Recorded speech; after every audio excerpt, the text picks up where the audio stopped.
Di balik gemerlap etalase digital dan deru mesin industri fashion yang tak pernah tidur, terselip sebuah pemberontakan sunyi di jantung kota.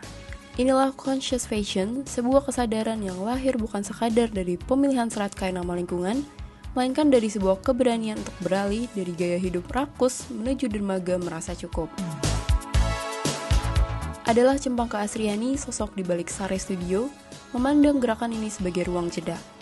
Di dunia yang memaksa kaum urban bergerak cepat, Cempaka memilih untuk berhenti sejenak sebelum memutuskan untuk memiliki.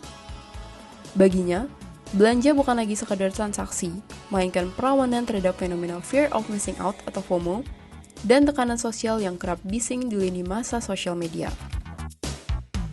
Conscious fashion itu sebuah terminologi untuk menjelaskan konsumsi fashion, konsumsi produk fashion secara sadar gitu. Karena kita tuh kan sekarang makin kesini kita hidup di era yang pergerakannya sangat cepat. Kita tuh kalau konsumsi sesuatu apapun, terutama fashion and beauty itu tuh jadi nggak seakan-akan kayak nggak punya waktu untuk berpikir lebih dalam lagi sebelum kita benar-benar konsumsi gitu loh. Jadi istilahnya kita tuh banyak beli sesuatu karena FOMO, karena sesuatu yang viral, karena sesuatu yang tren, karena tren, karena sesuatu yang trendy.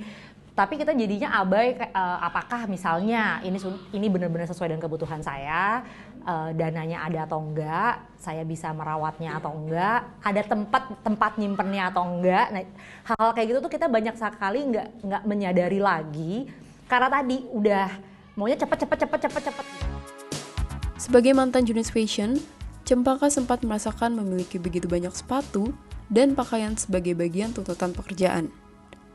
Belakangan barulah ia tersadar di balik selembar pakaian baru, ada jejak luka pada bumi. Industri fashion dunia hari ini menyumbang polusi yang tak kepalang tanggung, menghabiskan triliunan liter air dan melepaskan emisi karbon yang mencekik atmosfer. Merasa cukup akhirnya menjadi manifesto politik pribadi untuk menjaga napas bumi agar tetap panjang. Bahkan jujur aku dulu punya sepatu hampir 50 pasang gitu. Karena memang kebutuhan buat pekerjaan gitu ya. Tapi terus juga akhirnya pandemi nggak pernah dipakai, akhirnya rusak. Dan pas akhirnya harus pindah ke rumah itu, storage di rumah tuh terbatas gitu. Karena aku ingat banget aku minta ke arsitekku untuk kayak ini aku punya barang banyak nih gini-gini segala macam, minta lemari. Terus beliau bilang bahwa kayak jangan space-nya yang jangan space-nya yang mengikuti barangnya yang mengikuti space-nya. Karena space yang dihadirkan untuk barang-barang ini itu sudah cukup banyak. Berarti secara nggak langsung apa yang saya punya itu banyak banget gitu ya. Jadi dari situ mulai menyadari bahwa kayak sebenarnya yang kita butuh tuh nggak sebanyak ini gitu. Kita tetap butuh. Prinsip conscious fashion juga menjadi landasan model bisnis Sare Studio. Didirikan pada 2015, Sare Studio menganut model slow fashion dengan sengaja menargetkan pasar khusus dan menolak produksi koleksi dalam skala yang terlalu besar. Tia Suci menekankan pentingnya kesehatan jiwa dan kemampuan individu untuk mencapai keseimbangan emosional melalui rasa syukur dan sikap merasa cukup. Konten adalah kepuasan batiniah. Ya, karena ada satisfaction itu juga kepuasan, tetapi lebih diukur oleh saya mengalami kepuasan kalau saya sukses di dalam karir, kalau saya mempunyai rumah atau ukuran-ukuran yang bisa diprediksi dengan standar tertentu. Tapi contentment itu adalah kepuasan batin di mana kita merasa cukup di sini.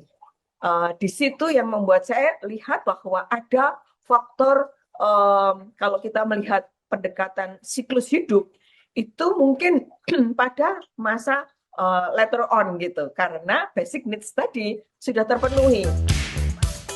Menurut Tias, perilaku ini lazim ditemui pada masyarakat kelas menengah ke atas yang berpendidikan di perkotaan.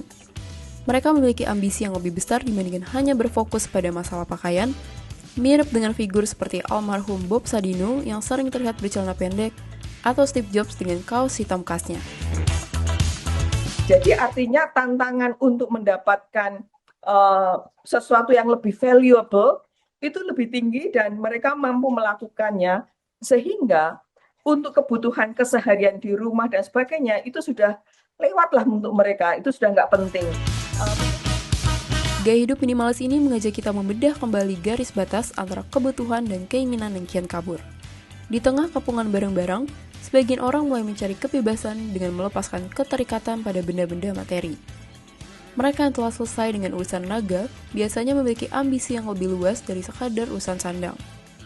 Tengoklah almarhum Bob Sadino dengan celana pendek ikoniknya, atau Steve Jobs dengan kaos hitam yang setia. Mereka menanggalkan kerumitan pakaian untuk mengejar makna yang lebih kekal. Ada rasa takut akan tertinggal atau merasa tidak diakui jika kita tak mampu mengikuti standar teman sebaya, baik dalam gaya hidup maupun pencapaian usia.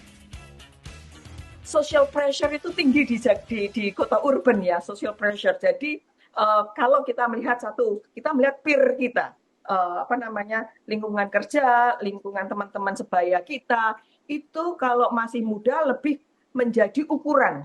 Jadi peer itu menjadi ukuran, karena kalau saya tidak sama dengan peer saya merasa left behind, tertinggal, dan merasa aktualisasi diri atau kebutuhan-kebutuhan itu kok nggak sama dengan yang lain.